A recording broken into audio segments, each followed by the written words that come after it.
En esta clase estudiaremos el fenómeno de tensión superficial de un líquido. Este fenómeno se origina a partir de las fuerzas entre las moléculas del líquido, entre las del líquido y el medio gaseoso, y las del líquido y moléculas de la superficie sólida. La tensión superficial da origen a la capilaridad, fenómeno que permite la acumulación de agua en el suelo, que será uno de los temas más importantes que vamos a ver hoy. Ejemplos típicos del fenómeno de tensión superficial son los insectos caminando en la superficie del agua sin hundirse, formación de gotas que mojan o que resbalan, y por sobre todo los fenómenos de capilaridad, que son los que más nos van a interesar en el caso de suelos. Las moléculas del interior del líquido están rodeadas uniformemente por otras moléculas, resultando la fuerza neta sobre ellas cero. Las situadas en la superficie carecen de esta uniformidad, por lo que experimentan una fuerza resultante hacia el interior del líquido, que está equilibrada por las fuerzas repulsivas entre las moléculas. Por consiguiente, las moléculas de la superficie se cohesionan más fuertemente. La superficie del fluido tiende a encogerse y queda tensa como una piel. Vamos a definir un coeficiente que da idea de la intensidad del fenómeno de tensión superficial. En la figura se muestra una película de agua jabonosa que rodea un alambre. El alambre de abajo puede moverse libremente por una guía. Si no colocáramos un peso, el alambre móvil subiría por acción de las fuerzas de tensión superficial. Podemos medir exactamente esa fuerza, determinando cuál es el peso exacto que deja en equilibrio el sistema. Algo notable es que la fuerza de tensión superficial no depende de la superficie de la película. Si la estiramos hacia abajo, vuelve a quedar en equilibrio con el mismo peso. Esto lo diferencia de lo que ocurre en una banda elástica, que cuando se estira aumenta la fuerza. Podemos entender esto con el esquema de la figura. En una banda elástica, cuando se aplica una fuerza, las moléculas se distancian entre sí. Mientras que en una película jabonosa, se afina. Moléculas que estaban en el interior pasan a la superficie. Experimentalmente se observa que la fuerza de tensión superficial resulta proporcional a la longitud de la interfaz entre el líquido, sólido, aire. Además es tangente a la superficie de esta interfase. En este ejemplo, la longitud de la interfase corresponde a 2 veces la longitud L, ya que la capa jabonosa tiene una cara delantera y otra trasera. El coeficiente de proporcionalidad se denomina coeficiente de tensión superficial. Mientras mayor es el coeficiente, mayor será la fuerza.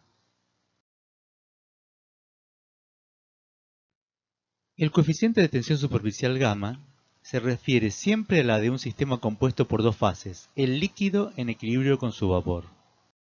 Las unidades del coeficiente gamma en el sistema internacional son el newton sobre metro. Comprobaremos después que también puede expresarse como joule sobre metro cuadrado.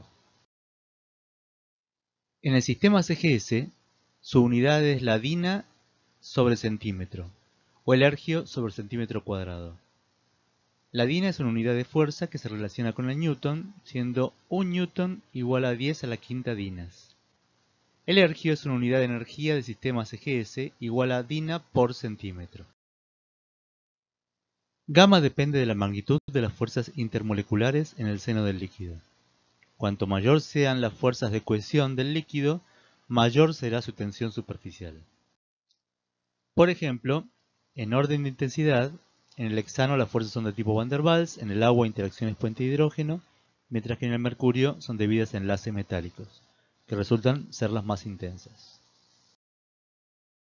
En este ejemplo ficticio, si se dejara evolucionar la película de agua, se contraería mientras la del hexano se estiraría, debido a que el coeficiente de tensión superficial del agua es mayor que el del hexano. La tensión superficial disminuye apreciablemente con la temperatura. El aumento de la temperatura se traduce en una mayor energía cinética de las moléculas, lo que les permite vencer más fácilmente las atracciones existentes. La presencia de pequeñas cantidades de otras sustancias, por ejemplo tensioactivas, puede modificar el coeficiente de tensión superficial. En los detergentes y jabones baja la tensión superficial. Con poca energía, la superficie del líquido puede experimentar un aumento considerable, favoreciéndose la formación de espuma.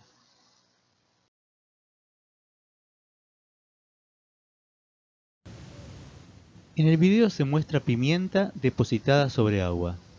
Hay mucha porque se me abrió la tapita del pimentero.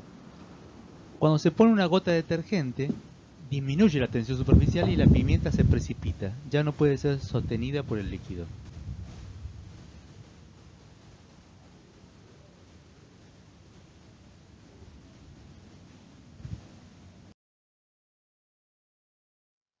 Como ya hemos explicado, si no ponemos un peso en el alambre, la película espontáneamente se contraerá, disminuyendo su superficie. Partículas de la superficie volverán al interior, por lo que el sistema tendrá menor energía. La energía faltante se disipa al ambiente en forma de calor. Este proceso es espontáneo ya que produce un aumento de la entropía del universo. Por el contrario, hace falta energía para aumentar la superficie de una película de agua, ya que las partículas del interior deben pasar a la superficie y para ello hace falta energía.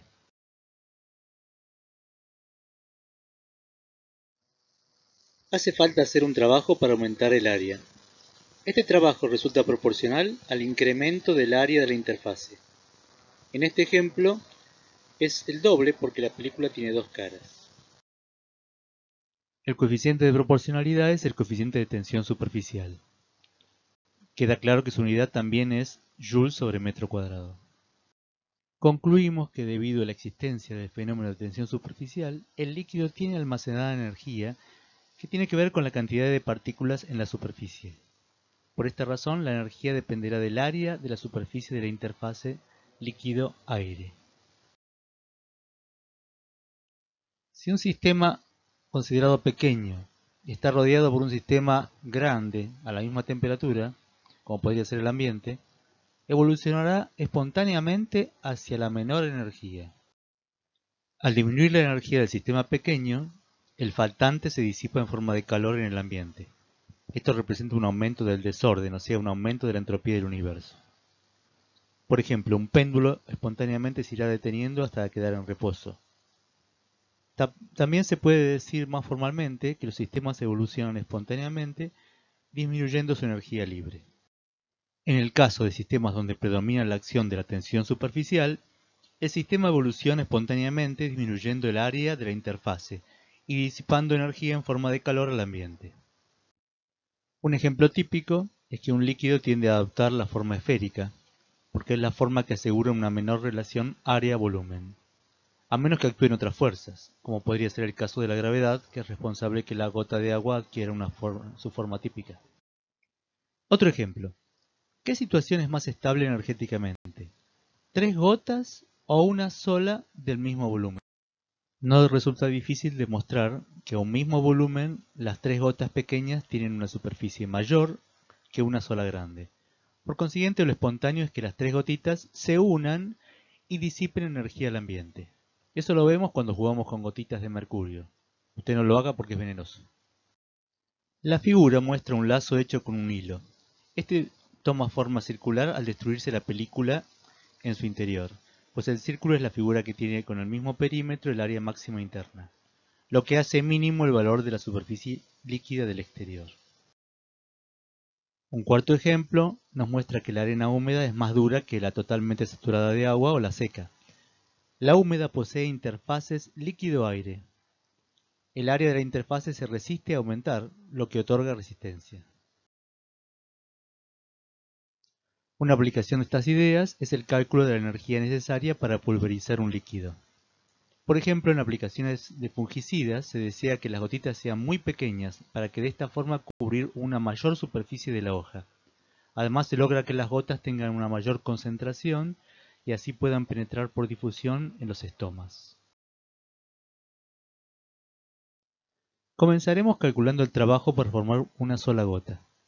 Necesitamos calcular la resta entre el área inicial y la final. La final es el área de la gotita. Vamos a despreciar el área inicial. Comprobaremos después que es una buena aproximación. La idea es que deberíamos prorratear el área total del litro de agua en un número n muy grande de gotitas.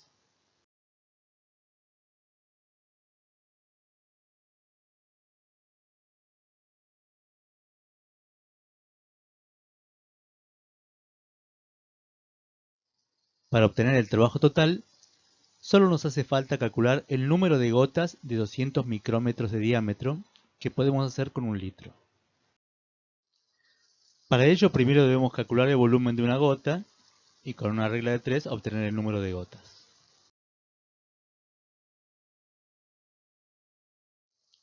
Notemos que el área final nos dio 23,96 metros cuadrados.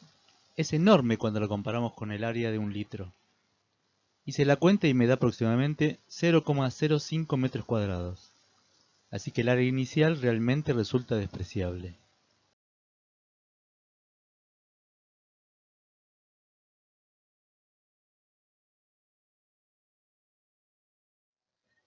Queremos estudiar cómo son las presiones en el interior del líquido comparadas con el exterior.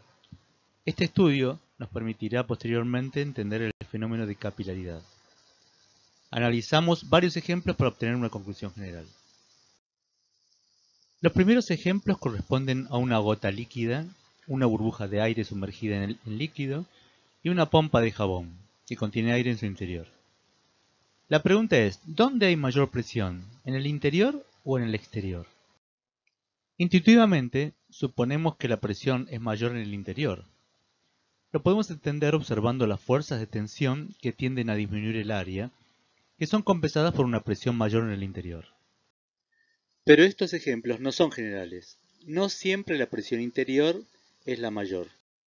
En este ejemplo se muestra agua que ha subido por un capilar, que no es otra cosa que el fenómeno de capilaridad. Solo observando la forma del menisco, podemos intuir que en este caso la presión en el interior del líquido es menor que en el exterior. Si la superficie fuera horizontal, significaría que la presión interior y exterior son iguales, están en equilibrio. Si observamos el menisco, vemos que las paredes del vidrio están sosteniendo el líquido, haciendo una fuerza neta hacia arriba. Entonces, la presión atmosférica debe ser mayor a la interior, para mantener el equilibrio. Ahora mostramos el ejemplo de lo que ocurre si el líquido es mercurio. En lugar de subir sobre el nivel, baja. Además, el menisco es contrario al que vimos en el agua. En este caso, la presión será mayor en el interior. Según el caso, la presión interior puede ser mayor o menor que la exterior. La propiedad general que se cumple en todos nuestros ejemplos es que en el lado cóncavo la presión es mayor que en el lado convexo. Verifique esto en los casos anteriores. Piense el lado cóncavo como el interior de una esfera y el convexo por el exterior. La ecuación de Laplace permite calcular la presión cóncava conocida a la convexa y viceversa. Note que la diferencia de presiones aumenta con el coeficiente de tensión superficial y es inversamente proporcional al radio, por lo que las gotitas o burbujas pequeñas tienen presiones interiores mayores que las grandes. Debe prestarse atención a si el sistema tiene el doble de interfase, tal como sucede en una pompa de jabón, donde el líquido limita con el aire tanto por afuera como por dentro. En este caso la ecuación tiene un 4 en lugar de un 2.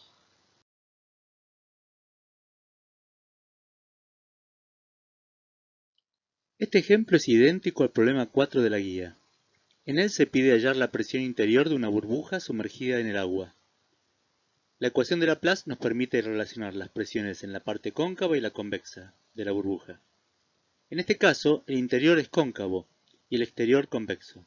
Por consiguiente, el interior está a mayor presión. La presión en el exterior es superior a la atmosférica ya que está a 2 metros de profundidad.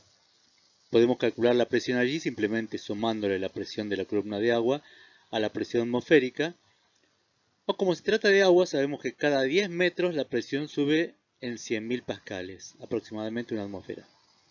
Entonces, en 2 metros se incrementa en 20.000 pascales.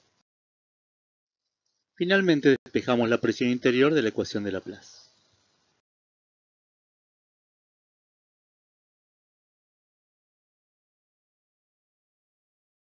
Se llama ángulo de humectación o contacto al formado por la tangente a la superficie de interfase líquido-vapor con la tangente a la superficie del sólido, medido sobre el líquido.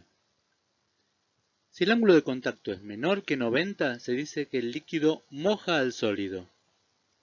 Un caso extremo ocurre cuando θ se aproxima a cero y entonces el líquido se expande sobre el sólido y se dice que el mojado es perfecto. El valor que toma este ángulo y el hecho que moje o no moje depende de tres coeficientes de tensión superficial: el coeficiente sólido-gas, el sólido-líquido y el líquido-gas. Como ejemplo, en la figura se muestra una gota de agua que moja al vidrio pero no moja el latón. La foto muestra una planta de mi jardín. Se observa que el agua no moja a la hoja, mientras que el agua con detergente sí la moja. Como ejemplo, los fungicidas deben cubrir la mayor superficie posible de las hojas enfermas.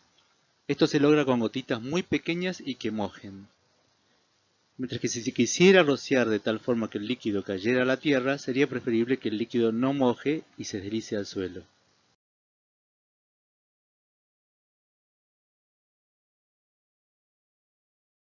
El líquido moja al sólido cuando las fuerzas adhesivas le ganan a las de cohesión, mientras que no moja cuando las de cohesión son más intensas que las de adhesión.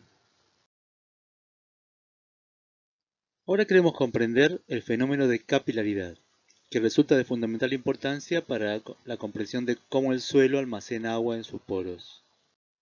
Estamos acostumbrados a ver este efecto en el suelo, en una esponja, en un papel de cocina, en un secante, en la humedad de cimientos que sube por las paredes, etc.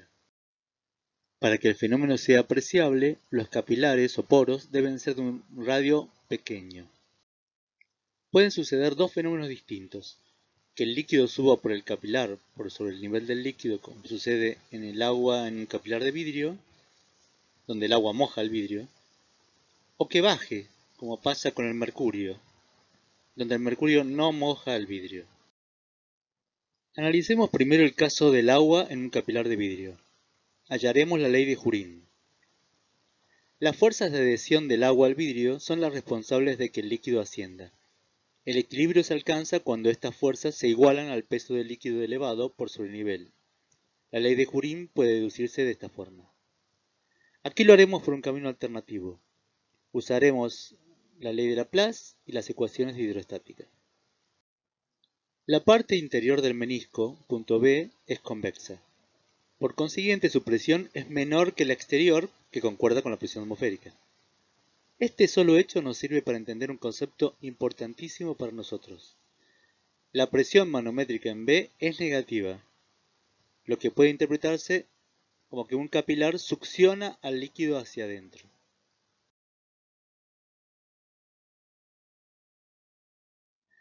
Observando la ley de Laplace, notamos que mientras más finito sea el capilar, más negativa es la presión manométrica en el interior y mayor es la succión. Para completar la demostración, planteamos hidroestática. La presión abajo es igual a la presión arriba más la densidad por la gravedad por la profundidad. De allí volvemos a despejar a la presión manométrica en B. Igualamos y despejamos H.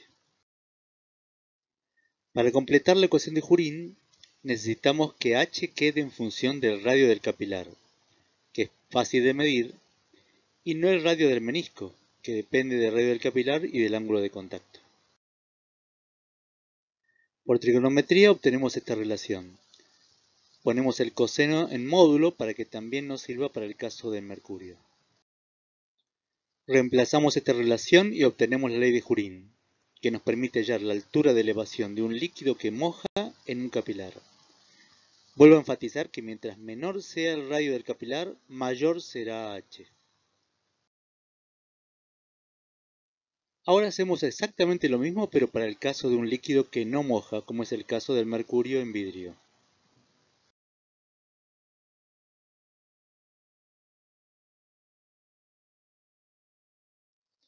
Obtenemos que la expresión de Jurín es válida tanto para líquidos que mojan y suben por el capilar, como para aquellos que no mojan y bajan. La única diferencia es que en estos últimos H nos dará negativa. Las fuerzas de tensión superficial retienen agua en el suelo cuando se forman interfaces sólido-agua-aire. Por capilaridad, las sales pueden ascender hacia la superficie. Se debe regar para que vuelvan a decantar y no perjudiquen a las plantas. Remover la tierra permite disminuir pérdidas de humedad del suelo al romper la capilaridad.